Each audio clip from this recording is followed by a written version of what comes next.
Hello class, sorry I can't be with you today to kick off project 3, so here it is digitally.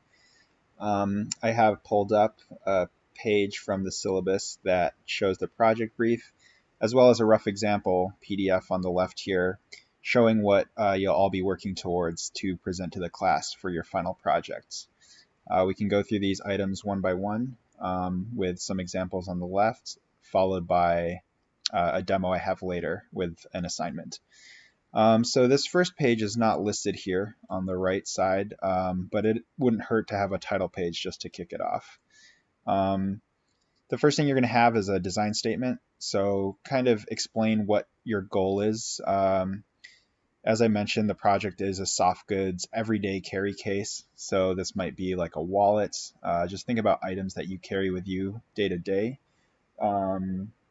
It could also be specific if you want to make it designed for a specific user group. So the example I gave in class was maybe like something that a fisherman might carry with them, to carry their lures or their fishing flies, or honestly anything else you can think about. The example that I have here is just to carry drawing markers, a basic pencil case.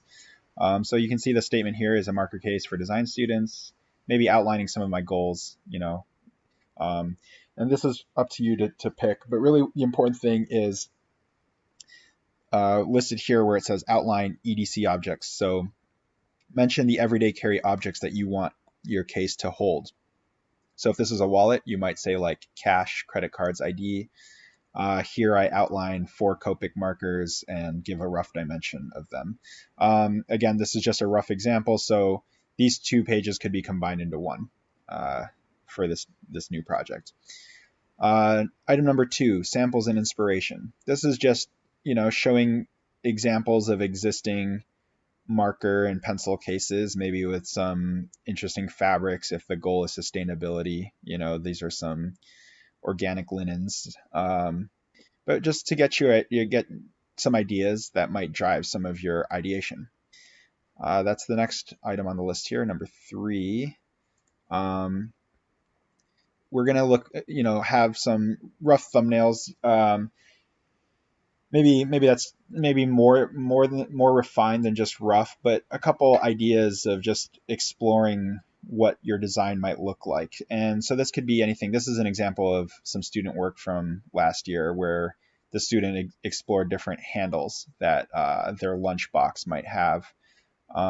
These are some of my examples for the class of just like thinking about how does the case close, what does it look like, maybe something a little more refined here with a bit of marker. But that's essentially what I'm looking for is 20 total sketches. So on this page, I'm counting 1, 2, 3, 4, 5, 6, 7, 8 sketches total. So they can be grouped together. They don't have to be full-blown large sketches. And it doesn't really need much shading. I think I mentioned here just line work is okay, but should include some texture and hints of material choice. So you can do that either digitally or even, again, here it's just with some line work hinting at a bit of mesh, for example. Some details I want to call out on this thumbnail page that kind of lends to soft goods sketching to help communicate soft goods is like throwing in some details like a bit of like some folds in the corner. Again, it's something you don't want to overdo. Here, just like this zigzag line, like going from the right to the left and back, hints at some soft goods. We'll talk about some of these features in a minute. Ways to draw zippers. You can see it's just kind of this like line with horizontal, perpendicular lines through it. A lot of short perpendicular hash marks through that. And also just thinking about like how things are attached. So for example, if this red piece is a piece of elastic, maybe there's some stitching here. That's what these X's represent. Or thinking about like what a branding plate might look like or handles. So we'll get into that with the next demo. But again, this represents 8 out of 20 ideation sketches, and it could be anything from full-blown concepts or just like details of handles. Next up is a paper model. I don't have an example of this, but this is going to be a critical part of this project where whatever you design needs to be mocked up in paper. And this is to help with the exploration of soft goods to keep the product feeling real. It's also going to lead to ideation that is more feasible and manufacturable. Sketching soft goods, there's a lot of limitations that fabric, um, that fabric has in the way that it comes together, and being forced to think about it three-dimensionally with 2D paper that's folded to make a 3D object is going to help your ideation process. And that will lead to success in this next area, where it's what I'm referring to as the tech pack. I'll show you more examples of this in class, but again, I have a basic example to the left. A tech pack is basically what's used for manufacturing a soft good object. So here, and it's going to be made up of multiple pages. So the first page here, sorry, it's out of order actually. This is number 5B, is two orthographic views. So if you recall from DES 140, an orthographic view is kind of a two-dimensional view that maybe might show the front and the side of the object. So, and here it has some basic dimensions, just so the manufacturer knows roughly how big to make the item, calling out some of the details, such as like the size of the snap clip here, the size of the branding plate, the overall size and width of the bag. Now, next up, again, sorry, it's out of order. Tech pack item number 5A is a flat pattern, and this is what the paper model is going to help you figure out. So by assembling the paper model three-dimensionally, you might be using tape or something, by carefully removing that tape or cutting it away or making a duplicate after you figure out how it comes together, you can lay down this flat pattern. So this is what the manufacturer will need to know how to cut the fabric before they make the 3D item. And this is, again, just a rough example of this bag, how it might come together. So, for this front, back, and side, it might be this giant plus shape. This, clasp lid over the top might be a separate piece that maybe is stitched on the back here. And maybe there'd be like a call out indicating that this is attached over here. And then, of course, overall dimensions, that's represented by these blue arrows. Finally, with the tech pack is colorways, or it could also be calling out fabric. This is a basic example that's relatively easy to make and replicate. It's just copying this orthographic from Illustrator, adding a bit of color to it, and then mixing it up. And again, we can talk about all this in more detail as we go, through the project day to day. You could take this a step further if you wanted to like Photoshop fabrics on here. That would be another way to do this. And then finally, item number it says 4 here. That's a typo. This should be a 6. Is just a hero shot of the object. This is all done digitally.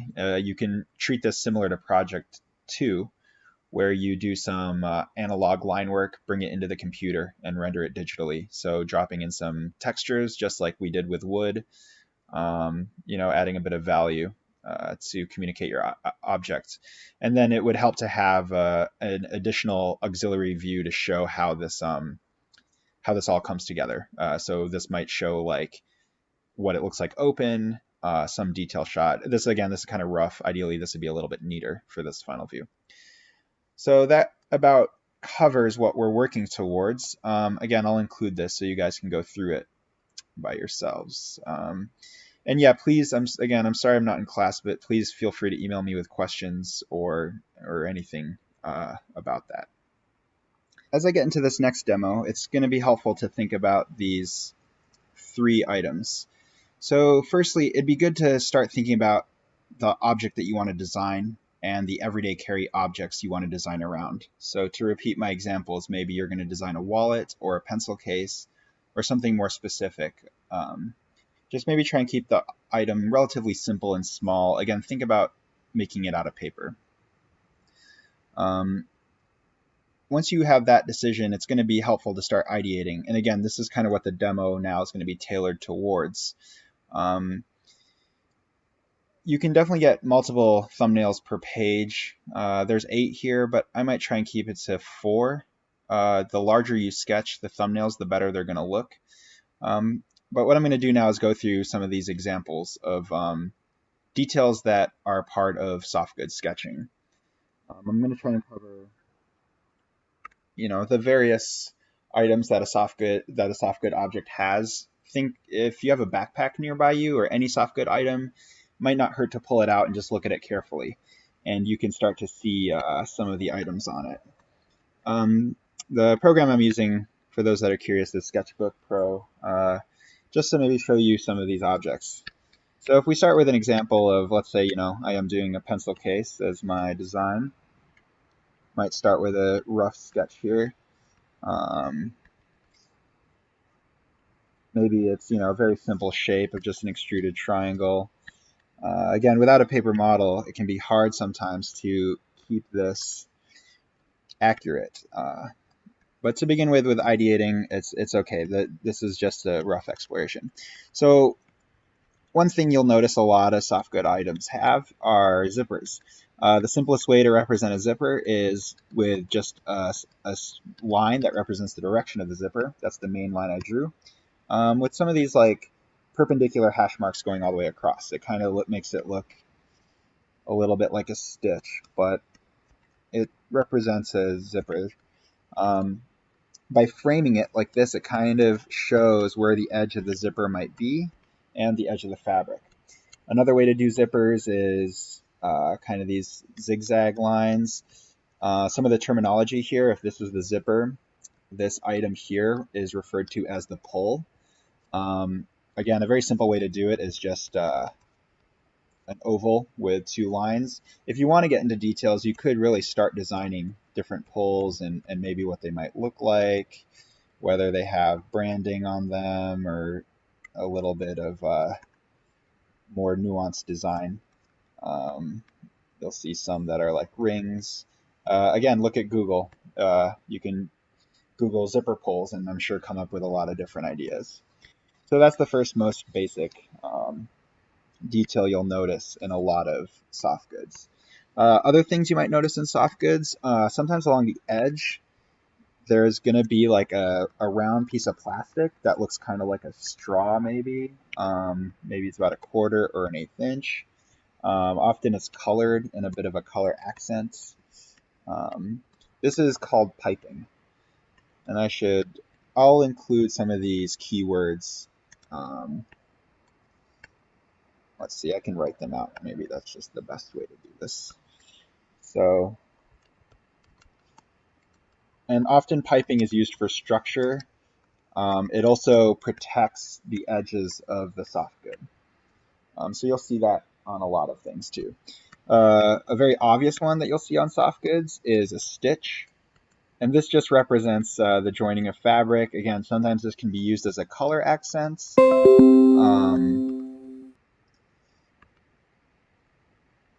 And can also be used for design details. You might see, for example, like a branding patch. That's sometimes where you're going to see a stitch that has a bit of accent to it.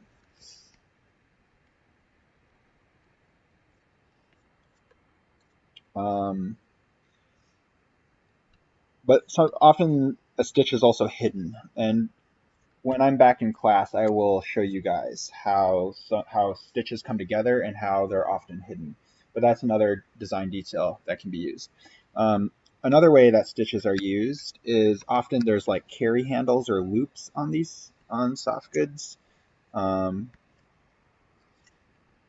what that looks like is often just represented by an X. And again, this X just represents a stitch that is joining this loop onto this pencil case here.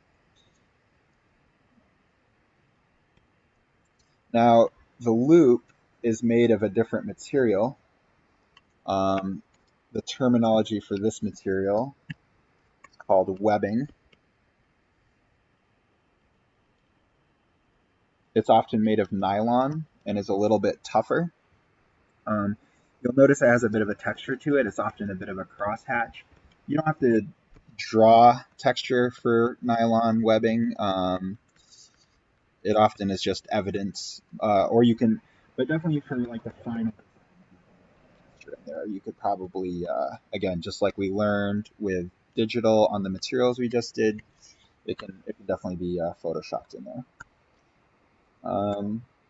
other items you might see. So sometimes with loops, they can be a closed loop like this. Maybe you'll see other loops that end in what's called a snap clip. And these are you'll also recognize these. You might see them on a backpack, but essentially it looks like it has like sort of these three fingers. Um, and it's a way to snap two pieces of webbing together. So this might be you'll see them on chest straps for backpacks that kind of give your back a little bit more support. Um, I can't think of other examples right now. Maybe some like suitcase straps. Uh, but again, it's often made with two mating parts, the snapping part and the sort of part that it snaps into. And again, don't forget that these often have a loop on the back where the webbing attaches to. Um, so again, this terminology of this item here is referred to as a snap clip.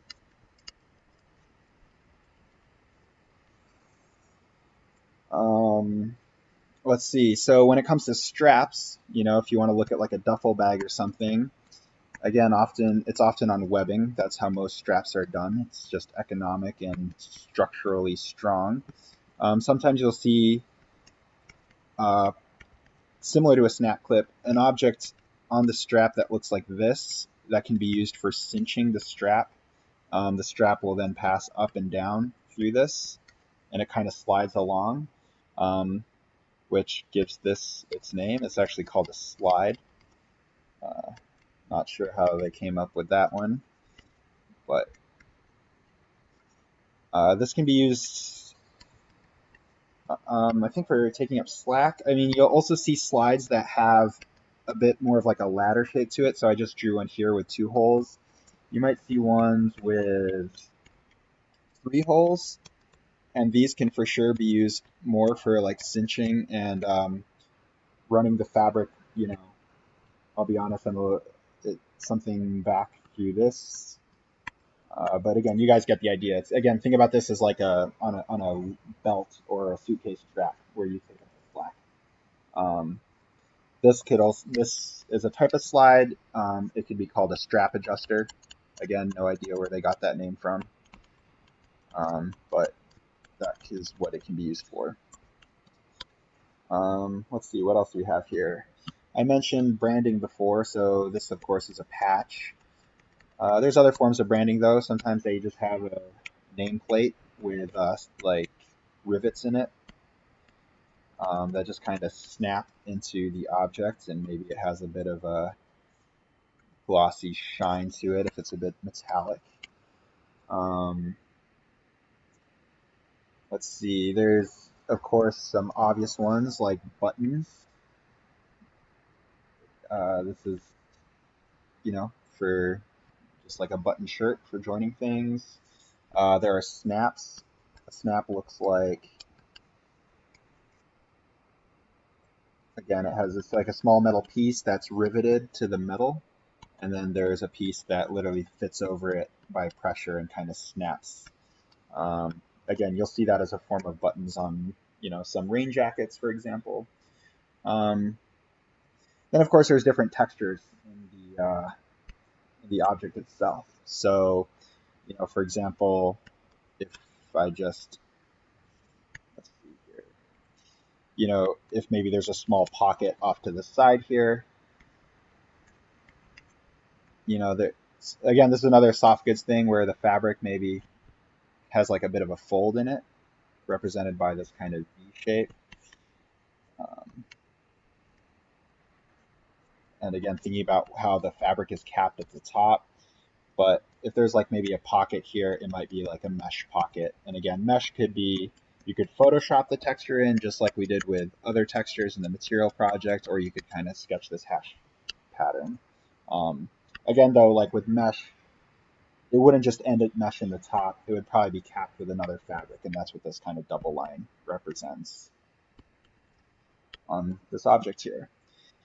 And finally, like I mentioned before in that example PDF, you might like have some folds in the fabric to show that it's soft goods.